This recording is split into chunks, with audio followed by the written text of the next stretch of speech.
श्याम संग श्याम बह रही श्री यमुने, अत्यंत रसात्मक पद, अत्यंत गूढ़ पद। श्री गोवर्धन नाथ की जय। શ્યામ સંગ શ્યામ બહ રહી શ્રી યમને, એક શ્યામ એટલે શ્રી કૃષ્ણ અને એક શ્યામ એટલે શ્રી યમુનાજીનું સ્વરૂપ, શ્રી યમુનાજીનું જલ કેવું છે સખીજનો, શ્યામ છે.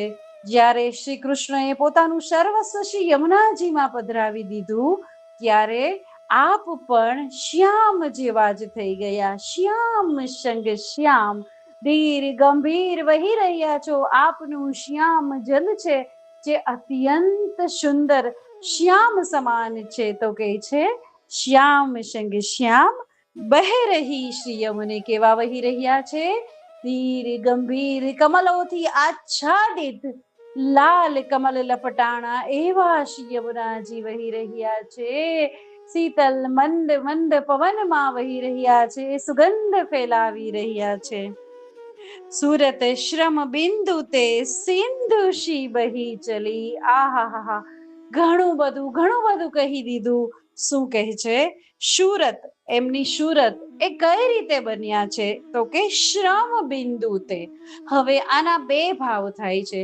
જ્યારે શ્રી કૃષ્ણ શ્રી સ્વામિનીજી સાથે અત્યંત અત્યંત રાસલીલામાં તરબોળ થઈ જાય છે ત્યારે શવશમ જલાણુવી શ્રી અંગોમાં જે શ્રમના બિંદુઓ, પરસેવાના બિંદુઓ, પ્રેમરૂપી બિંદુઓ ઉત્પન્ન થાય છે, તેમાંથી એ બિંદુઓમાંથી સિંધુ, એટલા બધા બિંદુઓ છે, પ્રેમ રસ એટલો બધો ઉપજે છે કે એ સિંધુ સાગર સમાન વહી જાય છે શ્રી અંગોમાંથી.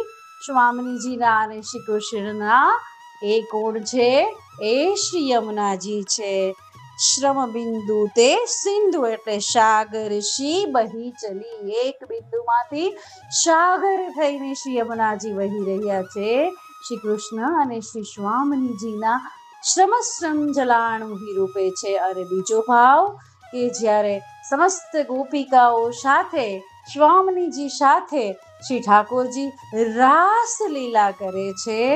અરે જ્યારે શ્રમ બિંદુઓ શ્રી અંગ પર આવે છે ત્યાર પછી જલ ક્રીડા થાય છે. સમસ્ત ગોપીઓ સાથે, સ્વામિનીજી સાથે પ્રભુ જલ ક્રીડા કરે છે ત્યારે ગોપીજનોના, ઠાકોરજીના અને સ્વામિનીજીના પ્રસર્વ બિંદુઓ, જે પરસેવાના બિંદુઓ છે, એ જલ ક્રીડા વખતે શ્રી યમુનાજીમાં ભળી જાય છે. તો શ્રી યમુનાજી આખા રસરૂપ થઈ જાય છે. એટલે કે છે સુરત શ્રમ બિંદુ તે, શ્રમ બિંદુ તે સિંધુ શી બહી ચલી. તો કેવા લાગે છે શ્રી યમુનાજી? માનો આતુર અલી રહીન ભવને. શ્રી ઠાકોરજીના પ્રેમમાં એટલી આતુર છે શ્રી યમુનાજી, એટલા આતુર છે શ્રી યમુનાજી, જાણે કોઈ નવી નવી કુમારિકા પોતાના પ્રેમીને મળવા માટે ઉન્મિત થતી હોય, રોકાઈ ન શકતી હોય, એવી રીતે શ્રી યમુનાજી ઠાકોરજીના પ્રેમમાં, વિરહમાં, તાપમાં અને ઠાકોરજીને મળવા માટે એટલા આતુર છે કે રહી ન ભવને, ભવનમાં રહી ન શકતા હોય અને સુંદર સરિતા રૂપી શ્યામ જલથી વહે ચલ્યા હોય પોતાના શ્રી ઠાકોરજી રૂપી સાગરને મળવા માટે એવા લાગી રહ્યા છે શ્રી યમુનાજી. કોટી કામ હી વારો રૂપને નન નિહારો, લાલ ગિરિધરન સંગ કરત રમને. જ્યારે પોતાના ઘરમાંથી જેવી રીતે નવી કુમારિકા નીકળી જાય અને પોતાના પ્રિયતમને મળે છે, એવી જ રીતે કહે છે કે શ્રી યમુનાજી વહેતા વહેતા જ્યારે શ્રી કૃષ્ણ સાથે રમણ કરે છે, સંગ કરત રમને, કોની? ગિરિધરન, જેને ગિરિનો ધારણ કર્યો છે એવા શ્રીજી બાવા સંગ, એવા શ્રી કૃષ્ણ સંગ, ગિરિધર સંગ શ્રી યમુનાજી જ્યારે એક થઈ જાય છે, રસલહાણ થઈ રહી છે, પ્રેમ લીલા, રાસ લીલા થઈ રહ્યું છે, રમણ થઈ રહ્યું છે લાલ ગિરિધરન સંગ. તો એ ઝાંખી, એ દર્શન કેવા છે? તો કહે છે કે ગોવિંદ દાસજીની રચના છે, કહે છે કોટી કામ હી વારો, કોટા ને કોટી કામદેવનું રૂપ પણ એની પાછું વારી નાખો. એની સામે કામદેવના રૂપનું, કોટી કામદેવના રૂપનું ક્યાંય ન આવે એવી આ રમણ લીલાની ઝાંખી છે. રૂપ નેનન નિહારો, આ રૂપ ને નેનનથી નિહારો નિહારો અને આંખોમાંથી હૃદયમાં વસાવી લ્યો.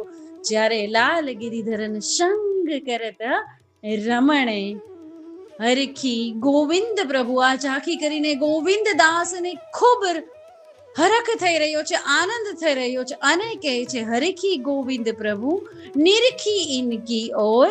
જ્યારે શ્યામ સુંદર એની સામે જોવે છે ત્યારે એટલી સુંદર ઝાંખી છે. ઓર અને માનો નવ દુલ્હની આઈ ગવને, હવે શ્રી કૃષ્ણ સાથે મેળાપ કરીને શ્રી યમુનાજી તરો તૃપ્ત થઈ અને તત્સુખની ભાવના છે, એકમેકને પ્રેમ દેવાની, એકમેકને સુખ દેવાનું જે રાસ લીલા થઈ રહી છે. ત્યારબાદ શ્રી યમુનાજી કેવા લાગી રહ્યા છે? માનો નવ દુલ્હની આઈ ગવને. ગવને એટલે ગોના, વ્રજ ભાષામાં ગવને એટલે જ્યારે દુલ્હનને વડાવવામાં આવે, પોતાનું સર્વસ્વ છોડીને જ્યારે પોતાના પતિનું સર્વસ્વ અપનાવે એ વિધિ ગવને, જે વિદાયની, જ્યારે દુલ્હન જેવી શોભી રહી હોય એવા શ્રી યમુનાજી ગોવિંદ દાસને લાગી રહ્યા છે. માનો નવ દુલ્હની આઈ ગવને, શ્યામ સંગ શ્યામ બહ રહી શ્રી યમુને. શ્રી ગોવર્ધન નાથ કી જય.